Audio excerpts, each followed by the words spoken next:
مسلمان سوسائٹی میں بہت الارمنگ لیول پہ بڑھ گیا. اس کی کیا ریزن ہے؟ آج ہماری سوسائٹی میں ایسی کیا چینجز آ گئی ہیں کہ ہماری ڈیورس اتنا بڑھ چکا ہے مسلمانوں میں؟ انسان کی جو کیمسٹری ہے نا وہ چیخ چیخ کے بتا رہی ہے کہ انسان کا نیچرل لائف سٹائل کیا ہونا چاہیے.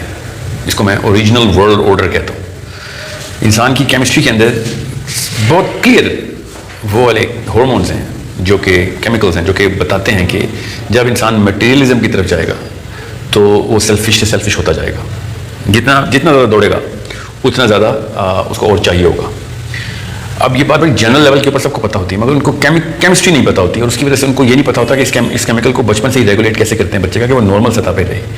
ان بٹوین دا 3 جنریشنس اس کیمیکل کی جو ریڈنگز ہیں نا وہ 1.2 سے ایک جنریشن میں 30s اور اگلی آپ بچوں کی جب جنریشن آ رہی ہے اس کے جو میجر ڈوپامین لیولز ہیں وہ 450s میں چل رہے ہیں.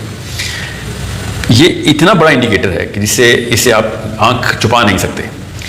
یہ کیمیکل وہ واحد کیمیکل ہے ڈوپامین کا جو نشے کا کیمیکل ہے, لٹرلی ایڈکشن کا کیمیکل ہے. اب آئرونکلی یہ وہی کیمیکل ہے جو سیلفشنس کا بھی کیمیکل ہے. کیوں سیلفشنس کا کیمیکل ہے؟ بیکاز یہ تبھی ریلیز ہوتا ہے جب آپ کو کچھ ملتا ہے اور جب آپ کو اس کیمیکل کی ہارمون کی عادت پڑ جاتی ہے, ایڈکشن ہو جاتی ہے, تو پھر آپ اس کو اور سے اور بڑھاوا ہی دے سکتے ہیں. بس ابھی پاکستان میں مسلم سوسائٹیز کے اندر تو ڈیورس کی ریشو کلچرز نے کنٹرول کی ہوئی تھی, دین نے کنٹرول کی ہوئی تھی. دین پہ تو ہم تھے ہی نہیں کبھی نا. کلچرلی بہت بڑی ٹیبو تھی کہ طلاق ہو گئی, مطلب موت قبول تھی, طلاق قبول نہیں تھی. شوہر کا یا بیوی کا زنا قبول تھا مگر طلاق قبول نہیں تھی.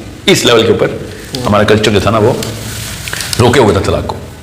پھر اسلام کا بھی جو نہج ہے وہ پرو طلاق نہیں ہے, وہ طلاق کو الاؤ ضرور کرتا ہے مگر طلاق کو پسند نہیں کرتا. So both of those doctrines were against this divorce. What's the word, the high ratio جو ایک دم سیلاب سا آ گیا. جہاں پہ یہ 2 چیزیں نہیں تھیں, دونوں میں سے ایک نہیں تھی یا دونوں نہیں تھی, وہاں پہ طلاق بہت تیزی سے بڑھ رہی تھی. امریکہ ہو یا یورپ ہو 63% ریڈنگس تھی طلاق کی. یورپ میں 83 تک چلے گئے امریکہ میں طلاق کا ریشو. کہ 100 میں سے 83 شادیوں کی طلاق ہونی ہی ہونی. تو ان معاشروں میں کیا ایسی چیز تھی جو کہ ان کلچرز ہمارے والے معاشرے کے اندر جو کلچر جس کو روک رہا تھا تو وہ کیا تھی؟ وہ ایکسیسو جو ہے نا access to all those material gains. Independence مل رہی تھی, اپنی چیزیں میں خود خرید سکتا ہوں, مجھے فائنینشیل لبرٹی آ رہی ہے. سنگل فیملی یونٹ کو توڑ کے انہوں نے عورت کو آزادی دے کے اور اس کو بھی وہی لیوریج دی کہ تم بھی انڈیپینڈنٹلی اپنا مٹیریل گین خود بھی, ریسورسز کو خود بھی گین کر سکتے ہو. اب چونکہ ہمیں پتہ ہے کہ یہ کیمسٹری کیا ہے اور یہ کیمیکل جو ہے نشے کا کیمیکل ہے اور اسلام کی جو پیور سائیکالوجی ہے اس میں اس کو نشہ ہی کہا گیا ہے. نبی علیہ السلام نے فرمایا کہ اگر ابن آدم کو اگر ایک سونے کا پہاڑ مل جائے تو وہ دوسرے سونے کے پہاڑ کی طرف اس کی لالچ ہو جاتی ہے. سو آدم کا اور حدیث پوری ایسے کہ آدم کا جو پیٹ ہے, ابن آدم کا جو پیٹ ہے یہ صرف زمین کی مٹی بھر سکتی ہے, اس کی لالچ ختم نہیں ہونے والی کیونکہ he gets addicted to more and more. اور مٹیریل گین کے اوپر امام غزالی نے جو پیرامڈ بنا کے دیا وہ تو اتنا کوئی شاندار فلسفہ اور اتنا کوئی کمپلیٹ کر دیتا ہے نا پوری ایکویشن کو کہ کس طریقے سے روپے پیسہ جو ہے وہ 1 روپے سے 1000 کی ٹینڈنسیز کریٹ کرتا ہے اور 1000 سے 1000 ٹو دا پاور آف 1000 کرتا ہے. مطلب 10 لاکھ 1 کروڑ کی جو ہے نا پروپورشن کے اندر یہ ایکسپونینشیل انکریز ہوتی. اور بڑا خوبصورت میتھمیٹکس دن کیا انہوں نے احیاء العلوم کے اندر پیسے کا جو ڈوپامینرجک ریئیکشن ہے. انہوں نے ڈوپامین کا لفظ تو نہیں استعمال کیا مگر پہنچے وہ ایگزیکٹ اسی جگہ پہ جہاں پہ آپ کیمسٹری جو ہے نا کیمسٹ پہنچ چکے ہیں جو ہیومن کیمسٹری کو اینڈوکرینالوجی کے تھرو نیوروبیولوجی کے تھرو سمجھ بیٹھے. اب سائنٹسٹ بھی اس لیول پہ نہیں سمجھ بیٹھے جب تک کہ ان کو فلسفہ قرآنی نہیں ملے گا. کیونکہ قرآن پاک نے بڑا کلیئرلی بتایا کہ ویل لکل ہمزۃ لمزہ. سوچیں صحیح, وعید سنا ہے اللہ تعالیٰ, وعید سنا رہے ہیں کہ اللہ دی جمع اعمال وعددا کہ یہ وہ بندہ ہے اس پہ ہلاکت کس کے اوپر ہو رہی ہے جو مال جمع کرتا رہتا ہے اور کیا کرتا ہے ساتھ ساتھ گنتا رہتا ہے اس کو. جمع اعمال وعددا کہ he is trying to achieve something out of it. اپنے آپ کو کمپیئر کر رہا ہے اس لیے گن رہا ہے, اپنے آپ کی گزرے ہوئے کل سے کمپیئر کر کے بتا رہا ہے کہ میں نے کتنا آگے کی پروگریشن میری کتنے آگے چلی گئی ہے, میں کل سے بہتر کتنا ہو گیا. گنتا ہے تو پتہ چلتا ہے اور لوگوں کے مقابلے میں بھی گنتا رہتا ہے کہ اس کے مقابلے میں میرے پاس کتنا پیسہ آ گیا. یہ کس کیمیکل کی نشانی ہے؟ یہ صرف ایک کیمیکل ہے جو یہ کام گنواتا ہے. جو یہ گنتی کا جو کیمیکل ہے ہمارے اندر ہے یہ وہی ڈوپامین کا کیمیکل. اب میں اس کو یہ چھوٹا سا جو میں نے یہ کانٹیکسٹ بنایا اس کے بعد آپ کو پتہ چل جانا چاہیے کہ پوری دنیا شروع سے ایک خاص نشہ کرتی تھی کیونکہ کیمیکل بتاتا ہے یہ کیمیکل ہے ہی نشے کا. سگریٹ کے اندر یہ کیمیکل ہے, چرس کے اندر یہ کیمیکل ہے, ہیروئن کے اندر یہ کیمیکل ہے, کوکین کے اندر یہ کیمیکل ہے. یہ کیمیکل اتنا ایڈکٹیو کیمیکل ہے اور it makes you feel so good. اتنی اچھی فیلنگ آتی ہے اس کو آتے کہ اس وقت اگر آپ گوگل کریں گے نا ڈوپامین کو تو ہر کوئی ڈوپامین کے نعرے لگا رہا ہوگا کہ ہمیں بچوں کو ڈوپامین دینی چاہیے. کیوں؟ It's a chemical of happiness. Even though happiness کے لیے دنیا اللہ نے بنائی نہیں تھی. اللہ تعالیٰ نے بنائی تھی دنیا فلفلمنٹ کے لیے کہ میں پرپس سے کہیں جا رہا ہوں اپنے. ہم تو آخرت کے لیے دنیا میں آئے ہیں اسلام کی فلسفی شروع سے تھی. کیوں جمع مال و وعدہ کا مسئلہ ہے, جبکہ بتا دیا کہ بھائی وَأَعِدُّوا لَهُم مَا اسْتَطَعْتُم بھی اللہ تعالیٰ نے کہا ہے کہ اکٹھا کرو ان کے خلاف جو کچھ اکٹھا کر سکتے ہو. ہم نے مرکب اکٹھا کرنے کے لیے کہا اللہ نے کہ جب رباط الخلیل کی بات ہوئی کہ ربا جب تم لڑائی کے لیے جاؤ تو پوری ریسورسز کے ساتھ جانا. دنیا میں رہنے کے لیے نبی علیہ السلام نے, صحابہ اکرام نے بتا دیا کہ ہم دنیا میں لینے کچھ نہیں آئے, ہم دینے کچھ آئے. منیملسٹک رکھنا ہے اپنے آپ کو. اگر آپ کے پاس آج کا دن گزارنے کی یا کل کے دن گزارنے کی یا کوئی ایسی انفورسین ایمرجنسی جو کہ میڈیکل لیول ہو سکتی ہے, اس کے معاملات طے ہیں, تو آپ قانون کے اور آپ کے مقابلے میں کوئی کمی کوتاہی نہیں ہے, آپ بھی اسی لیول کے اوپر سکون کر سکتے ہیں. مگر نہیں, ہم نے 10 20 50 سال کی اپنے پوتوں کی بھی فیوچر کی جو ہے نا وہ 7 نسلیں پلیں گی, پشت پشت کسی کو کام نہیں کرنا پڑے گا. یہ سائیکالوجی کے اوپر ہم لوگ آ گئے. مسلمان کا تو نہ یہ وتیرہ تھا, نہ کسی قسم کی کوئی ہسٹری میں ایسی کوئی ایگزامپلز ہمیں ملتی ہیں. حضرت عثمان غنی, جن کی ہر مسلمان آدمی نے اپنے آپ کے ذہن میں بٹھایا ہوا کہ عثمان بھی تو غنی تھے. حضرت عثمان غنی کا ترکہ بدری صحابیوں کو بھی ملا تھا. سوچیں ذرا کس طریقے سے وہ دنیا میں تھے. اور تھنک حضرت عبدالرحمن کی بات کر رہا ہوں, ترکہ جو انہیریٹنس ہے, پیسہ, کہ ایک صحابی نے کہا, عبدالرحمن بن عوف ہیں آئی گیس, کہ انہوں نے کہا کہ اس سے زیادہ حلال رزق کبھی مجھے نہیں ملا, میں نے نہیں کھایا جو عثمان کے ترکے سے جو ملا. تو اس کا کیا مطلب تھا کہ وہ دینے والے لوگ تھے. اب ان کے پاس اکٹھا ہو رہا تھا, نہیں ہو رہا تھا, یہ تو اللہ تعالیٰ کا معاملہ ہے. جن کے پاس نہیں پیسہ اکٹھا ہو رہا ہو تو اللہ تعالیٰ کا معاملہ ہے, جس کا اتنا لکھا ہوا ہے. اور اتنا ہی پھر اللہ تعالیٰ نے خرچ کرنے کے لیے بھی کہا, اکٹھا کرنے کی کہیں پہ بھی, بلکہ وعیدیں سنائیں اور خرچ کرنے کی خوشخبریاں سنائیں. حدیث ہے نا کہ مال پہ تب تک رشک نہ کرو جب تک کہ اللہ کی راہ پہ نہ خرچ ہو رہا ہو, ورنہ تو مال رشک کرنے کی چیز ہی نہیں. پھر ابو بکر صدیق کا واقعہ بڑا مشہور ہے کہ وہ نماز کے لیے آئے, نبی علیہ السلام نماز پڑھنے لگے تھے, تو وہ دوسری رکعت میں پہنچے تو آگے ایک غلام بیٹھا ہوا تھا. انہوں نے غلام کو کہا کہ 4 دینار پکڑ, پیچھے آ جا اور مجھے جگہ دے دے.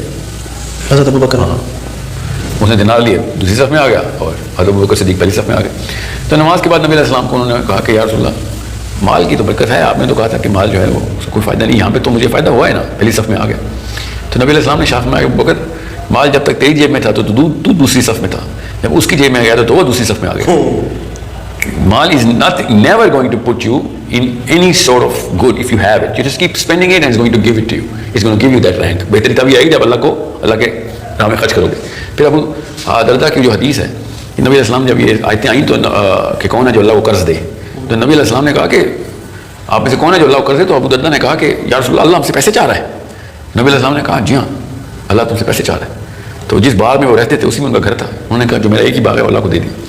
وہ پھر اپنی بیگم کے پاس گیا, کہا بچے اٹھاؤ اور نکلو, مال تجارت میں لگایا ہوں میں باغ.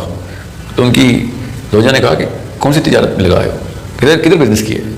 تو انہوں نے کہا اللہ کے نام پہ لگایا ہوں. تو ان کی بیگم نے کہا کہ کیا ہی نفع کا سودا کر کیا ہے. تو سوچیں یہ لوگوں کے کانسیپٹ کس نے کلیئر ہوئے تھے. یہ میں کیوں اتنی تمہید طلاق کے اوپر باندھ رہا ہوں, غور سے سمجھے گا. ان لوگوں کو جنت کا جو ہے نا مقصد کلیئر ہو گیا تھا, آخرت کے دن کے کھڑے ہونے کی گرمی نظر آ گئی تھی ان کو قبر کے اندر وہ تمام معاملات ہوتے ہوئے نظر آتے تھے. اس لیے دنیا ان کے اوپر نشہ نہیں کرتی تھی, دنیا کا نشہ کر نہیں سکتے تھے. ہم لوگ شروع سے لے کے پیدائش سے بھی پہلے سے لے کے مرتے دم تک, آخری دم تک ہم مال کی بات چیت کر رہے تھے. ہسپتالوں میں دیکھیں ذرا وصیت نامے لکھے جا رہے ہوتے ہیں. عمر زیادہ سے زیادہ 60-65 ہوتی ہے تو ہر بندہ اپنے ترکے کے انتظامات شروع کر رہا ہوتا ہے. Because everyone is looking, this is the only game we are playing. کسی بھی بندے کو اٹھا لیں کسی بھی ملک سے اس وقت, تو وہ دنیا کے حصول کی ایک خاص نشے میں, وہ چاہے گاڑی کا ہو یا بیوی بچوں کا ہو یا زمین کا ہو یا گھر کا ہو, حصول کے نشے میں. جب حصول کا نشہ ہوتا ہے تو یہ ڈوپامین کا ریئیکشن شروع ہوتا ہے. یہ ہے ہی ڈوپامین کا ریئیکشن. تو جتنا زیادہ آپ ڈوپامین کی لائف گزاریں گے اتنا زیادہ آپ سیلفش ہوں گے. اب چونکہ آپ 2 سیلفش بندوں کو اکٹھا کریں تو نہ وہ بزنس میں اکٹھے رہ سکتے ہیں, نہ وہ دوستی میں اکٹھے رہ سکتے ہیں, نہ وہ میاں بیوی کے طور پہ اکٹھے رہ سکتے ہیں. کیونکہ سیلفش بندہ اپنی ایک ڈیمانڈ لسٹ کے ساتھ آتا ہے. کوئی یہ نہیں بتاتا کہ میری فرائض کی لسٹ کیا ہے. جتنے بھی رشتے آپ دیکھ لیں, رشتوں میں اپنی اپنی حقوق کی لسٹ ہوتی ہے, کبھی کوئی فرائض کی لسٹ بیان ہی نہیں کی جاتی. یہ کوئی بھی نہیں کہتا کہ میرے فرائض کی لسٹ یہ ہے, کس طریقے سے آپ رکھ رہے ہیں مجھے. آپ اپنے فرائض کی لسٹ دکھائیں, میں اپنے فرائض کی لسٹ دکھاتی ہوں, نہیں کبھی بھی نہیں ہوگا. ہر کوئی ڈیمانڈ لسٹ میں every body is in the same game. تو جس معاشرے نے یہ گیم انلیش کی تھی ادھر ڈیورس ریٹ بڑھ گئے تھے, اور جس معاشرے کو کلچر نے روک دیا تھا, حالانکہ ڈیمانڈ لسٹ شروع سے ادھر بھی تھی, ایسا کچھ نہیں ہے یہاں پہ کوئی دین پہ تھے, بس زندگی میں تو دین آیا ہی نہیں میرے خیال سے. مسجد میں نہیں دین آیا تو گھر میں کیسے دین آئے گا. دا ریئل کوشچن واز, کوئی چیز روک رہی تھی, وہ کیا تھی, وہ ٹیبو توہمات تھی کہ طلاق ہو جائے گی تو دنیا میں عزت کم ہو جائے گی. آخر کا تو کوئی تعلق ہی نہیں تھا یہاں پہ بھی کہ طلاق یافتہ بولیں گے تیری اگلی شادی. پھر بھی حصول ہی کے اوپر ایک بزنس ڈیسیژن تھا. طلاق نہ ہونا بھی ایک بزنس ڈیسیژن کے طور پہ لڑکی والے لیتے تھے کہ یار طلاق نہ ہو جائے. کیوں یہ ہمارے اوپر بوجھ بن جائے گی. 1, اس کی دوسری شادی نہیں ہوگی. 2, اس کی بہنوں کی دوسری پہلی شادی نہیں ہوگی. 3, ویسے نام بدنام ہوگا. 4, چاروں ڈوپامین کے سیلفش بندے کی لسٹ ہیں. حالانکہ نبی علیہ السلام کی ڈائریکٹ حدیث ہے کہ جو طلاق یافتہ بیٹی کو پالے وہ بہترین صدقہ ہے. مطلب بہترین صدقہ میں آپ جہاد کے صدقات بھی یاد رکھیں, ایسا چھوٹا سا لفظ نہیں ہے بہترین, اللہ کے نبی علیہ السلام نے ارشاد فرما دیا. So it is such a big matter, ہمیں پتہ ہی نہیں جاتا. کیوں آخرت بتائیں گے تو سارا کچھ دھرے کا دھرا رہ جائے گا. ماں باپ آخرت کی باتیں کریں گے تو دنیا کی جتنی بھی کوششیں کر رہے ہیں وہ بچوں کے سامنے آکارت ہو جائیں گی کہ پھر دنیا کیوں کھیلتے رہتے ہیں آپ. نوکری کی پروموشنز تو یہ بناؤ سنگھار, تو وہاں پہ رکھ رکھاؤ, یہ ساری چیزیں دھرے کی دھری رہ جاتی ہیں, کیونکہ ایک وقت میں دونوں کام نہیں ہو سکتے, یا لیا جا سکتا ہے یا دیا جا سکتا. تو یا آپ لینے والے ہیں یا آپ دینے والے ہیں. تو لینے والوں کی تو طلاقیں ہوں گی. دو لینے والے جب بھی اکٹھے ہوتے ہیں کہیں نہ کہیں پہ تو کمی کوتاہی ہوگی, ٹھیک ہے. جو دینے والے اکٹھے ہوتے ہیں, جو اثار قربانی پہ رہنے والے لوگ ہوتے ہیں, وہ کمی کوتاہی کے اوپر ان کو جو نہیں رہتی کان پہ, کیونکہ وہ تو آئے اس لیے ہوتے ہیں کہ میں ایک واقعہ آپ کو سناتا ہوں. مجھے بہت بچپن میں واقعہ سنایا گیا تھا. ایک بزرگ پانی کے کنارے پہ بیٹھے تھے, تو بچھو کو ڈوبتے ہوئے بچا رہے تھے. تو بچھو کو جیسے اٹھاتے تھے وہ ڈنک مار دیتا تھا, پھر ہاتھ سے چھوٹ جاتا, پھر وہ نکالتے کہ ڈوب کے مر جائے گا, پھر وہ ڈنک مارتا. تو ساتھ ایک کھڑے بندے نے کہا کہ حضور عمر ہو گئی آپ کو مگر شعور نہیں آیا, آپ کو پتہ بھی ہے کہ بچھو کی فطرت میں ڈنک مارنا, پھر بھی آپ اس کو اٹھاتے ہیں. تو انہوں نے کہا کہ مجھے اتنا تو شعور آ گیا کہ مجھے اپنی فطرت کا پتہ چل گیا نا. وہ اس کی فطرت ہے کہ وہ ڈنک مارے, اس کی فطرت کی وجہ سے میں اپنی فطرت کیسے چھوڑ دوں کہ میں اس کو مرنے سے بچاؤں. یہ میرا کام ہے اس کو مرنے سے بچانا, وہ اس کا کام ہے ڈنک مارنا. اب میں کوشش کر رہا ہوں کہ اس دوران اس کی جان بھی بچ جائے گی. بے شک کو مارتا ہے, اس کو تو نہیں میں بدل سکتا, تو اپنے آپ کو اتنا بدلوں نا کہ میں بھی سیلفش ہو جاؤں کہ نہیں کسی کو نہیں بچانا کیونکہ مجھے نقصان ہو جائے گا. ویری ویری کلیئر فلاسفی ہے اسلام کی, بالکل اس طریقے سے. کہ نبی علیہ السلام نے ارشاد فرمایا کہ میری مثال ایسی ہے تم لوگوں کے ساتھ کہ تم آگ کے علاوہ میں بھاگ کے جا رہے ہو اور میں تمہیں پکڑ پکڑ کے نکال رہا ہوں. پھر اپنی اولاد کے لیے اللہ کے نبی علیہ السلام نے خود رزق کی قلت کی دعا کر دی کہ کوئی کسا ہی نہ رہے کہ یہ لوگ مالدار تھے نا, اس لیے اللہ کر کے دنیا میں نبی اور اس کے بچے جو ہے نا اس لیے اتنے ایمان تک پہنچے تھے کہ ان کو دنیا کی ٹینشن نہیں تھی. حضرت فاطمہ الزہرا علیہ السلام, ان سے زیادہ غریب عورت کسی کتاب میں مجھے کوئی ڈھونڈ کے دکھایا کہ اس سے زیادہ غربت بھی آتی ہے کسی کے انسان پہ, جو کہ شہنشاہ کائنات کی بیٹی ایک دعا کی منتظر, خود بھی دعا کرتی نا تو مال آ جاتا. ہم تو کہتے ہیں نبی علیہ السلام سے دعا کرا لی, ان کی اپنی دعا کام تھی, وہ خود بھی دعا کرتی تو کہاں سے کہاں پہنچ جاتی کہانی. ان کے شوہر دعا کرتے تو پھر بھی کہاں سے کہاں پہنچ جاتے, ان کا کوئی بچہ بھی دعا کرتا تو کہاں سے. یہ کن لوگوں کی بات ہو رہی ہے؟ ان کے کانسیپٹس کلیئر کیے تھے نبی علیہ السلام نے کہ دنیا کو دیکھنا کیسے ہے. یہاں تک کہ عمر بن خطاب کی جو حدیث ہے نا, جب انہوں نے کہا نبی علیہ السلام کی جب حالت دیکھی تو انہوں نے کہا یار, اور رونا شروع ہو گئے. کہتے یا رسول اللہ کیسر و کسرا کے حالات دیکھیں اور آپ ہمارے حالات دیکھیں. آپ اپنے مطلب آپ کے کپڑوں کے حالات بتا رہے تھے کہ انہوں نے جو گاؤن پہننا تھا تو ان کے پاس اس طرح گاؤن نہیں تھا کہ وہ ڈیلیگیشن سے اس طریقے سے وہ حضرت عمر بن خطاب چاہ رہے تھے کہ وہ he should meet with authority. نبی علیہ السلام نے ارشاد فرمایا کہ عمر روتا کیوں ہے, تو نہیں چاہتا کہ کیسے اور کیسا دنیا کے مزے کریں اور ہم آخرت کے. اتنی کلیئر ون لائن فلاسفی کہ ہم اس دنیا میں مزے کرنے نہیں آئے. جیسے ہی وہ مزے کا لفظ آئے گا, خدا کی قسم اردو میں ڈوپامین کا لفظ جب لکھا رہتا ہے نا اس کیمیکل کا, تو اس کو مزے کا کیمیکل لکھا رہتا ہے. جب مزہ آپ کو ریسیو ہو رہا ہو نا, کسی کام میں مزہ آ رہا ہو تو ڈوپامین مل رہی ہوتی ہے آپ کو, اور جب کسی کام میں سکون آ رہا ہو نا تو ڈوپامین نہیں مل رہی ہوتی ہے آپ کو. آپ کسی کو دے رہے ہوتے ہیں, بڑے کاموں میں سکون ہے. ہمیں یہ فلسفہ بتا دیا گیا ماں باپ کی طرف سے کہ اپنی مرضی کا کام کرو گے تو سکون آئے گا. بالکل غلط فلسفہ بتایا گیا. یہ ہے ڈوپامین, یہ شیطان کی سازش ہے جو ہمارے ساتھ ہوئی. اصل میں جو معاملہ ہے وہ ہے اللہ کے کام کرو گے تو سکون آئے گا, چاہے وہ کرسچن ہی کر رہا ہو, چاہے یہودی کر رہا ہو, چاہے دہریہ ہی کیوں نہ کر رہا ہو. اگر وہ والے کام کر رہا ہے کہ جس میں جو کہ اللہ نے کہا ہے انسانوں کو کہ یہ کام کرنے ہیں, تو اس کو سکون مل رہا ہوتا ہے. چاہے وہ مدر ٹریسا ہو, چاہے وہ کوئی لیفٹ ونگ کا کوئی ہو یا رائٹ ونگ کا ہو, چاہے عیدی ہو جو کہ کہتا ہو کہ اسلام سے چھوڑو, انسانیت کا مذہب اصل میں مذہب ہے, کام اللہ کر سکون ملے گا. مزہ تو ہے ہی نہیں نا, تکلیفیں کاٹ رہی ہیں اللہ کے کاموں میں, وہ چکر ہی نہیں ہے کیا وہ مزہ ہے. کچھ سوچیں, کسی بھی ایک اللہ والے کو دیکھیں, اس کی ایک لائف ایک عام بندہ گزار نہیں سکتا. کیوں؟ گھر چھوڑنا پڑے گا, اے سی بند کرنے پڑیں گے, گاڑی میں پیدل جانا پڑے گا, گرمی میں سردی میں ہر معاملے کے اندر آپ کو آرگینک لائف گزارنی پڑے گی. ایسے تو نہیں آپ کو اللہ والے کام کرنے پڑے گا, اتنا تو نہیں ہوگا کہ آپ کو اللہ کے کام بھی کریں اور آپ کو دنیا کے مزے بھی آ رہے ہوں. 1.001% کوئی ایکسیپشن ہو تو ٹھیک ہے, اس ایکسیپشن کو چیز کرنے کے لیے 7 ارب لوگ اپنے آپ کو جسٹیفائی کرتے ہیں کہ ہم مورلی بھی کریکٹ ہو جائیں اور مزے بھی پورے ہو جائیں. تو یہ تو نہیں ہونے والا. اگر آپ نے ڈیسیجن لینا ہے کہ آپ نے اللہ کے کام کرنے ہیں تو جستجو کریں. اور اب بلینئرز نے بھی یہ فیصلہ کر لیا ہے. دیکھیں نظام اللہ کا کیسے چیختا اندر سے. بل گیٹس نے بھی کہہ دیا کہ میں 1 پائی اپنے بچوں کو نہیں دوں گا, ورنہ کیا ہوگا, 2 پیٹکس بن جائیں گے, سہل پسند ہو جائیں گے, دنیا میں ایروگینٹ ہو جائیں گے. خود بل گیٹس نے بول دیا. پھر